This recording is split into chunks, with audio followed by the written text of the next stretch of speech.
Halo anak-anak, bagaimana kabarnya? Semoga anak-anak semuanya dalam keadaan sehat, Pak Guru juga sehat. Amin. Baik anak-anak, jumpa lagi dengan Pak Guru di mata pelajaran PJOK.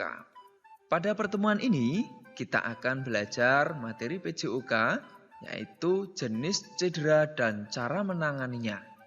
Nah, pada pertemuan pertama ini tentang materi kita akan mempelajari tentang jenis cedera dalam aktivitas fisik, khususnya olahraga. Tapi sebelum itu anak-anak, ayo kita berdoa terlebih dahulu agar kegiatan kita diberi kelancaran dan bermanfaat untuk kita semua. Mari kita berdoa. Berdoa mulai.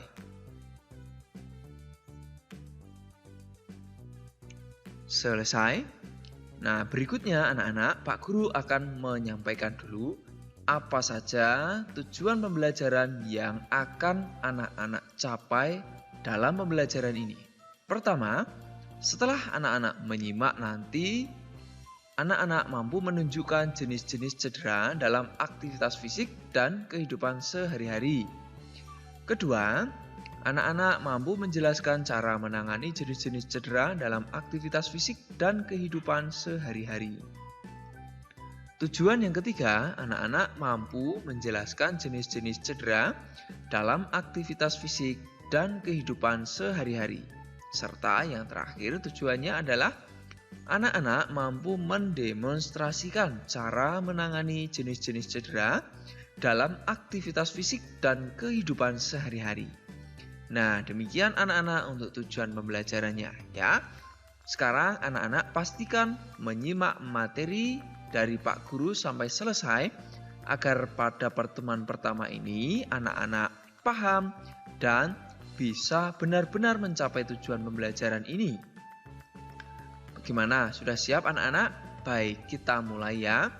Nah, seperti yang Pak Guru sampaikan tadi, kita akan mempelajari tentang jenis cedera dalam aktivitas fisik, yaitu olahraga. Nah, anak-anak tentu suka dengan olahraga ya. Ayo, olahraga apa yang paling anak-anak suka? Coba isikan di kolom komentar. Silahkan Pak Guru tunggu. Sudah anak-anak? Ya, bagus sekali. Sudah diisi ya di kolom komentar ya, olahraga yang paling anak-anak senangi.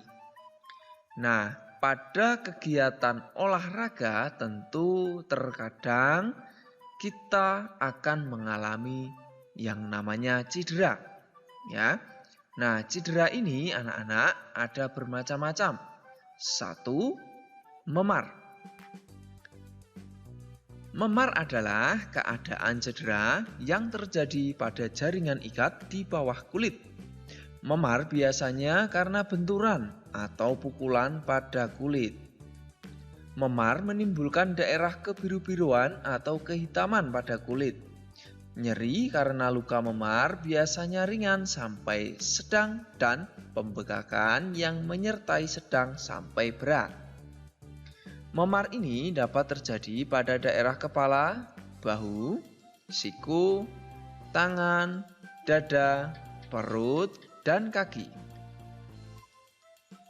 Cara menangani memar, anak-anak sekalian. Pertama, anak-anak harus mengompres dengan es dan air panas bergantian tiap 3 jam sekali selama 12-24 jam. Nah, kompres kurang lebih. Kemudian pengompresan ini untuk menghentikan pendarahan kapiler.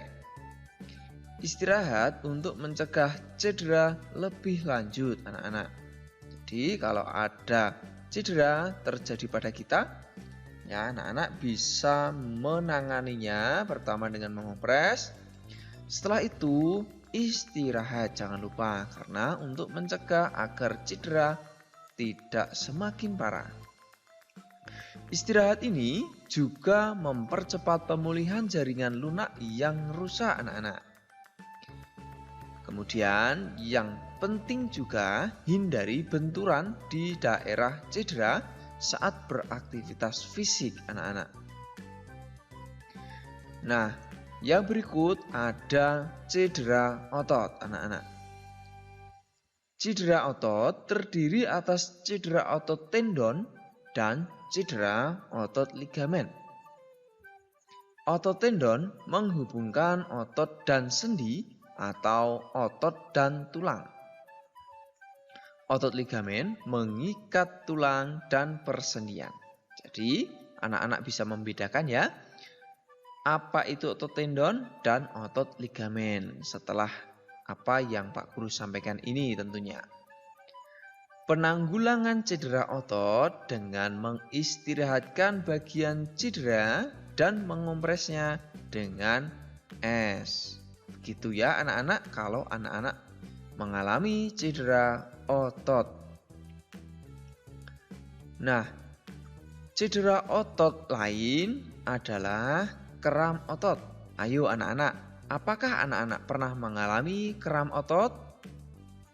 Ya, siapa yang pernah? Ayo coba sebutkan di kolom komentar ya, kalau anak-anak pernah. Penyebab kram adalah kelelahan otot, kurangnya pemanasan dan peregangan, serta gangguan sirkulasi darah menuju otot.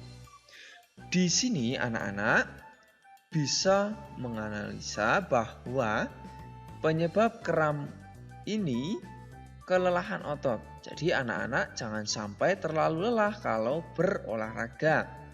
Dan pemanasan harus cukup. Kalau anak-anak kurang pemanasan atau peregangan bisa menimbulkan kram otot. Nah, kram otot ini rasanya pasti nyeri ya anak-anak. Nah, yang berikut terkait dengan cedera ada pendarahan. Saat beraktivitas fisik, seseorang dapat mengalami pendarahan. Apa jenis pendarahan yang terjadi saat aktivitas fisik? Nah, pendarahan yang sering terjadi saat beraktivitas fisik adalah pendarahan hidung, mulut, dan kulit. Bagaimana cara mengatasi pendarahan ini? Anak-anak ada yang tahu? Nah, pada pendarahan hidung, anak-anak dudukkan penderita atau siapa yang mengalami pendarahan hidung ini. Kemudian jepit hidung sedikit ke bawah tulang rawan hidung. Posisi ibu jari berhadapan dengan jari-jari lain. Lakukan selama 5 menit. Anjurkan korban bernapas melalui mulut. Berikan kompres dingin di sekitar batang hidung, mata, hingga pipi. Jika pendarahan tidak berhasil dihentikan, segera minta pertolongan kepada orang dewasa yang ada di sekitarmu, ya. Nah, yang berikut ada pendarahan mulut anak-anak. Pendarahan dari bibir atau gusi dapat dihentikan dengan penekanan langsung dan kompres dingin.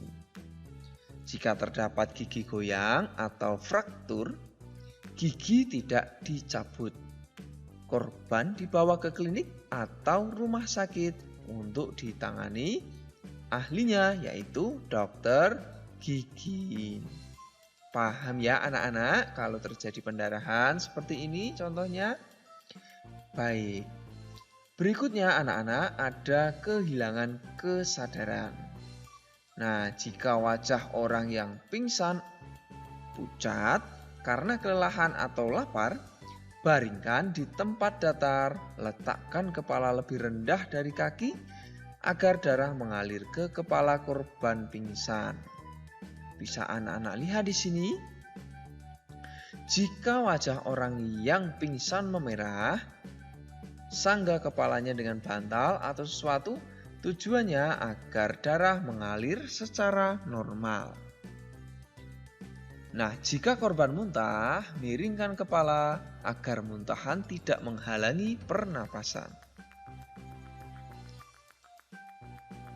Berikutnya, anak-anak, jika pakaian yang dikenakan korban atau siapa yang pingsan itu memakai pakaian terlalu ketat, maka kendurkan. Ini dimaksudkan agar korban dapat bernapas dengan lega. Jika korban sudah siuman, beri minuman air gula atau teh manis hangat ya. Lalu jika korban tidak sadar, segera dibawa ke pusat kesehatan terdekat. Ini dilakukan agar segera mendapat perawatan medis atau dari ahlinya yang sesuai dengan bidang medis. Begitu anak-anak untuk beberapa hal terkait dengan cedera pada aktivitas fisik ataupun olahraga. Semoga bermanfaat apa yang Pak Guru sampaikan anak-anak. Nah anak-anak, sampai jumpa juga ya di pertemuan kedua dalam materi cedera dan cara menanganinya. Silahkan ditunggu. Sampai jumpa.